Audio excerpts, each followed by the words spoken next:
అది నాలో committee only బనకచెర్లకేనంటారా? కాదు. ఇవేందంటే ఆ! అక్కడనో అబద్ధం ఆడాల్సిన అవసరం రేవంత్ రెడ్డికి ఎందుకొచ్చింది? హ్మ్. బనకచెర్ల మీద ఉంటే నేను పోనన్నాడు. పోయిండు. వెళ్ళాడు. ఎజెండాలో ఉండదన్నాడు. ఉంది. ఉన్నది. ఎందుకంటే ఆంధ్ర నుంచి అదొకటే single issue. Yes. Single point ఎజెండాతో ఒకవేళ వాళ్ళు అన్నీ తయారు చేసుకొని వచ్చారక్కడికి. ఒకవేళ ఎజెండాలో అది లేకపోతే వాళ్ళెందుకొస్తారు చర్చకు? యెస్. ఎజెండాలో ఏ ఉంది. కేఆర్ఎంబీలోనో లేకపోతే ఆ!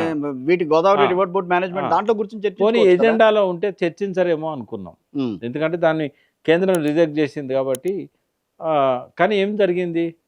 కమిటీ వేశారు. బనకచెర్లను అలా పెట్టేశారు. పెట్టేశారు. అవును. మళ్ళా బయటకొచ్చేమన్నాడు. అది లేదు అసలు దాని కమిటీ మీద చర్చే లేదు. అది అన్నాడు. కమిటీ నిర్ణయం చేస్తే దానికి నేను కట్టుబడి ఉంటా అన్నాడు.